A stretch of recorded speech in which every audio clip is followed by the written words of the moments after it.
تو ان سب پریشانیوں کو دور کرنے کے لیے ایسے عظیم مبلغ کی کاوشیں ہی برابر ثابت ہوئی۔ انہوں نے ایک منظم آرگنائزیشن تیار کی جو ان کے تابع رہی۔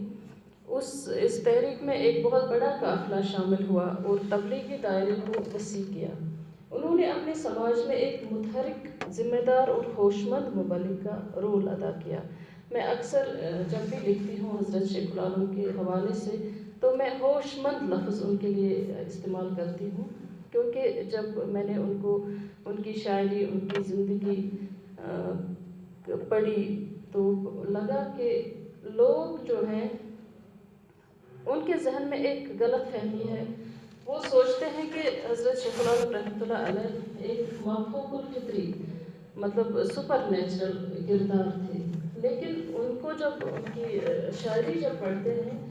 تو یہ بات بالکل غلط ثابت ہوتی ہے کہ وہ ایک مافوق الفطری کردار تھے، بلکہ وہ جیتے جاگتے انسان تھے، ایک عظیم لیڈر۔ میں ان کو ایک عظیم لیڈر پکار کر فخر محسوس کرتی ہوں، نہ کہ کوئی ایسا جس کو ہم کشمیری میں بولتے ہیں پھنا فلا، کوئی درویش، کوئی فقیر۔ وہ بہت بڑے لیڈر تھے، اور جب ان کی لیڈرشپ کے بارے میں پڑھتی ہوں، جب رشی تحریک کو دیکھتی ہوں تو ہزاروں جو ان کے ڈسائپلز تھے، خلیفہ تھے، جنہوں نے کام کیا اس رشی تحریک میں، تو حیران رہ جاتا ہے انسان کہ ایسا لیڈر 700 سال پہلے، ان کو آج جب ہم لیڈرشپ کے بارے میں پولیٹیکل سائنس والوں کو زیادہ پتہ ہوگا، تو آج کی لیڈرشپ کے جو اصول ہیں، جب میں شیخ العالم رحمۃ اللہ علیہ کی لیڈرشپ کے ساتھ وہ کمپیئر کرتی ہوں، جو پرنسپلز ہیں بنائے جاتے ہیں آج کل، تو میں سوچتی ہوں 700 سال پہلے کس طرح سے انہوں نے اس پر عمل کیا ہے اور لوگوں کو بھی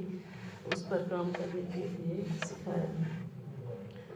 تو انہوں نے قرآن مجید آسان الفاظ میں لوگوں کے سامنے واضح کیا، ایک شارح کا کام انجام دیا، یعنی انٹرپریٹر۔ تو آج سے 700 سال قبل کن مراحل سے ان کو گزرنا پڑا ہوگا، اس کا اندازہ کرنا مشکل نہیں ہے، کیونکہ سینکڑوں میل پیدل چلنا، پھر کسی گاؤں میں پہنچ کر ان کے لیے کوئی سٹیج تو تیار نہیں ہوتا جہاں سے وہ جمع ہوئے لوگوں کو پیغام پہنچاتے، کیونکہ ان کو تو ایک ایک کر کے لوگوں کو پکڑنا تھا، پکڑ کے ان کو سمجھانا تھا کہ اچھا کیا ہے، برا کیا ہے۔ تو مادری زبان میں بات کرنے کے علاوہ جو دوسرا مؤثر طریقہ انہوں نے استعمال کیا تھا وہ تھا شاعرانہ لہجہ۔ مثال کے طور پر ان کا ایک شروع قرآن پران کنو مولک، قرآن پران کنگوی سور، قرآن پران زندگی رودک، قرآن پران دودھ منصور۔ تو ان کا شروع کے بارے میں آپ سے شاید میں الگ سے بات کرتی، لیکن یہاں میں کیا پتہ کوئی کنفیوژن ہو کہ یہ شروع ہے کیا، یہ ایک صنف ہے، جیسے غزل ہے، نظم ہے، باقی چیزیں ہیں۔ تو شروع ہمارے اب کشمیری لٹریچر کا اپنی صنف بن چکی ہے، جبکہ اپنی تو تھی نہیں، یہ سنسکرت سے آیا تھا، شلوک سے نکلا ہے یہ لفظ۔ تو شتی کانت وغیرہ باقی جو شعراء ہمارے سنسکرت کے تھے وہ شلوکس لکھتے تھے۔ اس کے بعد جب للت نے کشمیری میں شاعری شروع کی تو واک صنف بن گئی، تو اسی سے پھر جب شیخ العالم نے کیا تو ان کا بھی 4 بند والا یہ مصرع یہ ہوتا تھا، تو اس کو شروع کہا گیا پھر، کیونکہ ان کا مقصد صرف بات کہنا نہیں تھا بلکہ لوگوں کو اس بات پر عمل بھی کروانا تھا، اور عمل تبھی ہوتا جب بات سمجھ بھی آتی اور یاد بھی رہتی۔ تو ان کی یہ مجبوری بھی تھی کہ وہ شاعرانہ لہجے میں ہی بات کرتے، جو ان کی زبان سے نکلتا لوگ دلچسپی سے سنتے اور یاد بھی رکھتے، کیونکہ جو بات ہم نثر میں سنتے ہیں، جو تعلیم ہم نثر میں پاتے ہیں، اس سے زیادہ بڑھ کر جو یاد رہتا ہے وہ نظم میں ہی یاد رہتا ہے۔ انہوں نے گاؤں گاؤں جا کر لوگوں کو زندگی کا وہ سلیقہ سکھایا جس میں ادب، اخلاق، نرمی، انسانیت، فہم اور دینداری چھلک رہی تھی۔ انہوں نے ہر جگہ تربیت گاہ قائم کیے جن کو مقام کہا جاتا ہے، اور ان تربیت گاہوں پر ان کے خلیفہ کام کرتے تھے۔ ان پر کیسے کام ہوتا تھا یہ بہت اس میں ٹائم لگے گا، تو وہ میں الگ سے آپ کو کبھی بتاؤں گی کہ کس طرح سے ان تربیت گاہوں میں کام ہوتا تھا، اور شیخ العالم ان سارے تربیت گاہوں پر نظر رکھتے تھے۔ جب میں پورا کشمیر میں گھومی، ان کے جہاں جہاں ان کی زیارت ہیں، ان کی وہ کیوز ہیں جہاں انہوں نے عبادت کی ہے، تو جس گاؤں میں جاتی تھی وہاں ایک ہی لفظ میں پہلے سنتی تھی کہ ہمارے گاؤں میں شیخ العالم رحمۃ اللہ علیہ 12 سال رہے ہیں۔ تو جب میں کشمیر کے سینکڑوں گاؤں میں گئی تو ہر گاؤں میں وہ 12 سال رہے ہیں، میں پریشان ہو گئی کہ اتنی لمبی عمر تھی کیا ان کی۔ تو پھر جب میں نے سوچا اس بات پر تو مجھے لگا، اور میں نے یہ سوچا کہ شاید ان کی لیڈر وہ ایسے تھے کہ ان کی نظر رہتی تھی ہر ایک جگہ پر، شاید وہ وزٹ کرتے ہوں گے سال میں 2 بار 1 بار، کیونکہ مینس آف ٹرانسپورٹ تو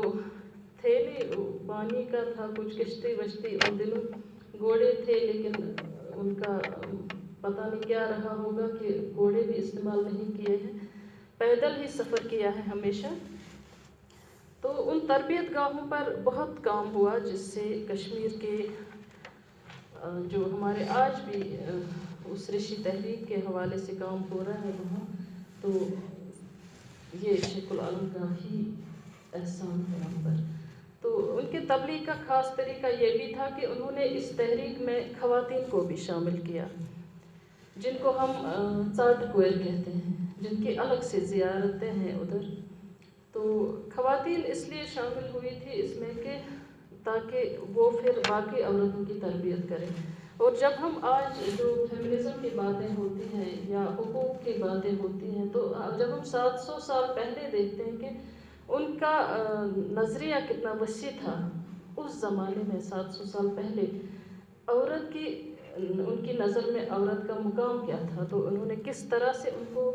اپنی اس تحریک میں شامل کیا جس کو رشی تحریک ہم کہتے ہیں۔ تو رشی تحریک میں جب ایران سے لوگ آتے تھے، علماء آتے تھے یہاں، تو ہماری وہ خواتین ڈسیپلز جو تھی، جن میں شام بی بی، تہدید، بہدید بہت ساری ہیں، زیدید، تو بحثیت جیسے آج کل ہمارے پارلیمنٹس ہوا کرتے ہیں، ویسے ان دنوں بھی پھر شیخ العالم رحمۃ اللہ علیہ کے ساتھ ان کی میٹنگس ہوتی تھی، تو ہماری خواتین جو تھی ڈسیپلز، تو بہت ہی اچھا رول انہوں نے کیا ہے، بحث و مباحثوں میں بہت اچھی طرح سے انہوں نے حصہ لیا ہے۔ تو یہ شیخ العالم رحمۃ اللہ کا ہی احسان ہے خواتین پر بھی کہ 700 سال پہلے انہوں نے ہمیں وہ مقام عطا کیا ہے۔ تو وہ ایک پروکار، باشعور، اور پھر سے میں باہوش مبلغ کہتی ہوں ان کو، سراپا ایثار تھے، شیرین زبان مقرر تھے، ان کے تبلیغ کا انداز ہی کچھ الگ تھا، ان کی کہی ہوئی ہر بات کا لوگوں پر مقناطیسی اثر ہوتا تھا، جو اثر آج 700 سال گزر جانے کے بعد بھی لوگوں کے دل و دماغ پر نقش ہے۔ کیونکہ 700 سال گزر جانے کے بعد کسی شخصیت کا اس طرح سے سماج پر انفلوئنس ہونا، دیر پا اثر رہنا، تو یہاں تو بہت بڑی شخصیات گزرے ہیں، شاعر گزرے ہیں، تو میں نے اس قدر کسی کا انفلوئنس، دیر پا اثر جسے ہم کہیں گے، ذہنوں پر نقش ہونا، کسی کی شاعری، کسی کا فلسفہ، کسی کی باتیں، تو شیخ العالم کی بات ہی الگ ہے سچ میں۔ تو انہوں نے یہاں کی تہذیب و تمدن پر ایسے نقش ثبت کیے ہیں جو آج تک شاداب ہیں۔ انہوں نے وحدت، معرفت، حکمت اور دنیا کی بے ثباتی کی حقیقت سمجھائی ہے۔ تلچھی زیُس تے پٮ۪ٹھ چھُکھ نژان، ون تہٕ مالہِ من کِتھٕ پژان چھُے، عذابِ قبرس کُن چھُ کھوژان، ون تہٕ مالہِ ان کِتھٕ رۄژان چھُے۔ جب شیخ العالم کے شرک پڑھتے ہیں تو عقل دنگ رہ جاتی ہے کہ مطلب ان دنوں تعلیم تو تھی نہیں، لوگ ان پڑھ تھے، تو کس طرح سے انہوں نے کسانوں کی زبان میں ہی سمجھایا ہے، تو کس طرح سے انہوں نے گھر گھر جا کر چھوٹوں پر رحم، بزرگوں کی عزت، انصاف پسندی، پرہیزگاری، کفایت شاری، خدا پرستی اور نفس کشی کا سبق سکھایا۔ غرض انہوں نے اخلاقیات کو فلسفے کے تجریدی تصورات میں بھی بدلنے نہ دیا جو لوگوں کے سروں پر سے گزر جاتا، انہوں نے انہی کی زبان میں بات کیا